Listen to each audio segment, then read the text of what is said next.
मैं राम सिंह यादव। आज हम मौजूद हैं आयोग वरदान अस्पताल बमौली कला में। हमारे साथ मौजूद हैं डॉक्टर विक्रांत सिंह। तो इनसे हम पूछेंगे कि जो कि आई फ्लू क्या है, इससे कैसे बचाव किया जा सकता है। तो सबसे पहले डॉक्टर साहब आप बताइए कि जो आई फ्लू क्या है। नमस्कार, मैं डॉक्टर विक्रांत। आई फ्लू एक तरह का आंखों का संक्रमण है। ये संक्रमण बैक्टीरिया के द्वारा फैलता है। एक बैक्टीरिया होता है जिसका नाम है स्टेफिलोकोकस। ये बैक्टीरिया क्या करता है, हमारी आंखों में एक लेयर होती है जिसको बोलते हैं कंजक्टाइवा, उसमें इन्फेक्शन फैलाता है, जिसकी वजह से आंखों में जलन, सूजन, लालपन इस तरह के लक्षण देखे जाते हैं। इसको किस प्रकार से कैसे बचा जा सकता है? आई फ्लू से बचने के लिए अमूमन इसका एक घरेलू उपचार बता रहा हूँ। सबसे पहले में पेशेंट को एकांतवास में रहना चाहिए, घर पे किसी एक कमरे में रहना चाहिए। अपने आँखों को बार बार छूना नहीं चाहिए, क्योंकि अगर उदाहरण के लिए अगर सीधी आँख में आई फ्लू है, हमने हाथ से आँख को छुआ है और फिर हमने उल्टी तरफ की आँख को छुआ है, तो वहाँ भी फैल जाएगा।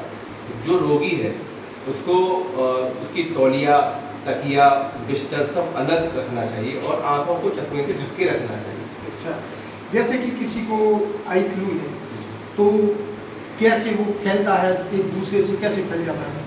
ये ज़्यादातर संपर्क से फैलता है। जैसे कि एक दूसरे नज़दीक रहने से जो बैक्टीरिया होता है वो हवा में मूव करता है, मतलब एक जगह से दूसरी जगह जाता है। उससे रोगी के जैसे चश्मा इस्तेमाल करने से, रुमाल इस्तेमाल करने से, या फिर जैसे किसी ने रोगी की आंखों को छुआ है, फिर अपनी आंखों को छुआ है, उससे भी फैल जाता है।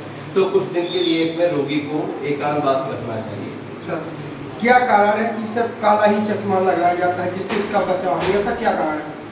असल में क्या है कि जब हमारी आँख के अंदर सूजन होती है, तो अगर हम कोई भी हल्का चश्मा लगाएंगे तो सूरज की किरणें या रोशनी तेजी से आँखों में आएगी, जिससे जो सूजन है वो और ज़्यादा बढ़ सकती है।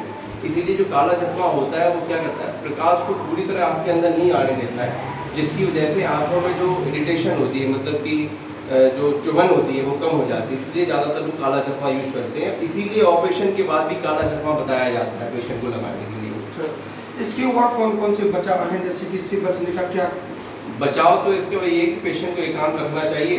अमूमन हम नॉर्मली आई ड्रॉप डाल सकते हैं, जो मार्केट में जो एंटीबायोटिक, एंटी एलर्जिक आई ड्रॉप आते हैं उसको डाल सकते हैं। बार बार आँखों को धो के इससे बचाया जा सकता है। धूल में ना जाए, ज़्यादा तेज रोशनी में ना जाके इससे बचाया जा सकता है।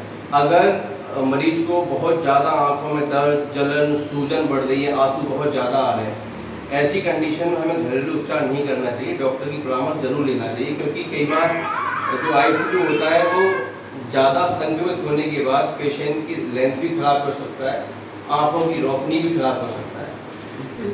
इसको सबसे पहले कैसे पता चलता है, क्या महसूस होता है कि अपन को आई फ्लू हो गया, ऐसे कौन से क्या कारण है, ऐसे कोई कारण है तो आप बताएं, जिससे कि हमारे चैनल के माध्यम से अगर किसी को सबसे पहले अगर कुछ महसूस होता है तो पता चल जाए कि हमको आई फ्लू है।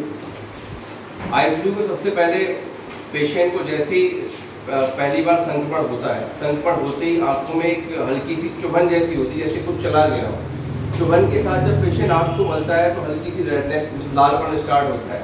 लालपन के साथ साथ जो आंखों के नीचे का हिस्सा होता है उसमें सूजन आती है। सूजन के साथ साथ आंसू का आना, ये सब लक्षण देखे जाते हैं। तो नमस्कार, अभी हमारे साथ मौजूद थे आयोग वरदान अस्पताल बमौली कला के डॉक्टर विक्रांत सिंह, और उनसे हमारी आई फ्लू के बारे में बात हुई है।